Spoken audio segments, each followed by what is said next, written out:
Good morning students. आज हम आपको अकाउंट के बारे में बताने वाले हैं कि पर्सनल अकाउंट और रियल अकाउंट क्या होते हैं।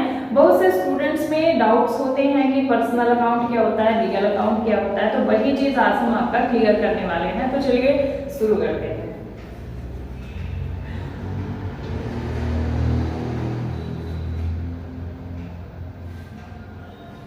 अकाउंट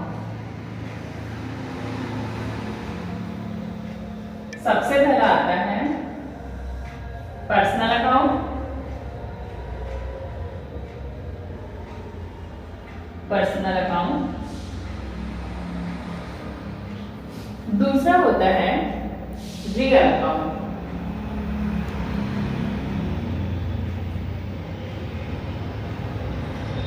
अब देखिए, समझने के लिए दो चीज हम बताना चाहेंगे कि पर्सनल अकाउंट और रियल अकाउंट। पर्सनल अकाउंट क्या होता है? पर्सनल अकाउंट वो होता है जो हमारा खुद का, हमारा स्वयं का होता है। ठीक है, जैसे पर्सनल नाम से ही प्रतीत हो रहा है कि पर्सनल मतलब हमारा, जो हमारा खुद का हो, हमारा स्वयं का हो, जिस पर किसी और का अधिकार ना हो। ठीक है, अब जैसे मान लीजिए ये आपका कोई बैंक अकाउंट है, बैंक अकाउंट। ठीक है, क्या आपके बैंक अकाउंट से कोई अन्य व्यक्ति पैसों का लेन देन करता है? हाँ, ये तो है कि कोई भी व्यक्ति आपके अकाउंट में पैसे तो ट्रांसफर या भेज सकता है, बट आपके अकाउंट से कोई और या फिर कोई अदर पर्सन उस पैसे को निकाल सकता है, प्राप्त कर सकता है? नहीं ना। तो वही चीज, वो चीज आपका पर्सनल है, आप खुद उस चीज को कर सकते हैं, उस अपने बैंक को या फिर अपने बैंक में पैसे को निकाल सकते हैं या फिर और कोई कार्य कर सकते हैं। ठीक है, उस पर किसी और का अधिकार नहीं होता। तो ये चीज हमारी पर्सनल होती है, मतलब पर्सनल अकाउंट जो होता है ये हमारा खुद का, हमारा स्वयं का होता है। ठीक है, अब आ जाइए real account. Real account cash से संबंधित होता है। ठीक है, ये कैश से संबंधित होता है। अब कैश क्या होता है? जो पैसे होते हैं, जो आप कैश रियलिटी में आप जो कैश लिए रहते हैं। ठीक है, अब एग्जांपल तौर पे समझ लीजिए, आपके पास मान लीजिए 4000 रुपए हैं। ठीक है, अब वो पैसे कोई अदर पर्सन भी ले सकता है या फिर आपका पैसा खर्च हो सकता है या फिर किसी को आप दे सकते हैं, तो वो रियल है तभी तो आप उसे दे सकते हैं। ठीक है, तो ये क्या हो गया? ये हमारा रियल हो गया। मतलब रियल अकाउंट के अंतर्गत वो चीजें आती हैं जो रियलिटी में हो, जो जिसे आप छू सके और देख भी सके। ठीक है, और पर्सनल अकाउंट में क्या होता है? जिसे आप छू नहीं सकते बट देख सकते हैं, और ये रियल अकाउंट में वह चीज आती है जिसे आप देख भी सकते हैं और छू भी सकते हैं। ठीक है, ये डाउट्स क्लियर हुए? तो यही आगे आप देखते हैं, आगे समझाना चाहेंगे पर्सनल अकाउंट के अंतर्गत क्या क्या क्या चीजें आती हैं या फिर क्या होता है। ठीक है, सबसे पहले मान लीजिए दो व्यक्ति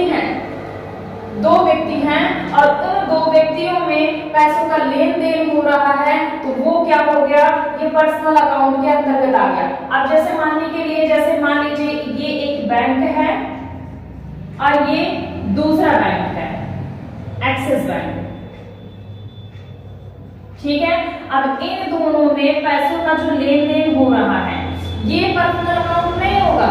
यहाँ पर दो व्यक्ति होंगे, यहाँ पर मान लीजिए एक व्यक्ति है और यहाँ पर दूसरा व्यक्ति है। अब जब ये दोनों आपस में पैसों का लेन देन करेंगे तो इस चीज को हम पर्सनल अकाउंट के अंतर्गत रखेंगे। पर्सनल अकाउंट समझ में आए ये चीज? दूसरी चीज देखते हैं, अब आ गया रियल अकाउंट। रियल अकाउंट में क्या होता है? ये व्यापार की संपत्ति से संबंधित होते हैं। ठीक है, जैसे व्यापार की संपत्ति से संबंधित होते हैं।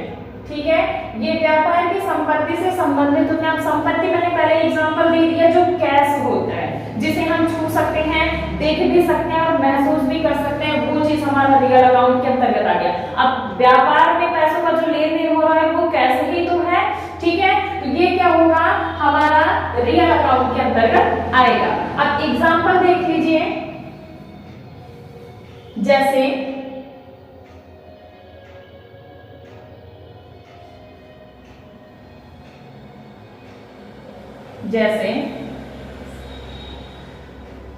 सेल अकाउंट, दूसरा एसेट्स,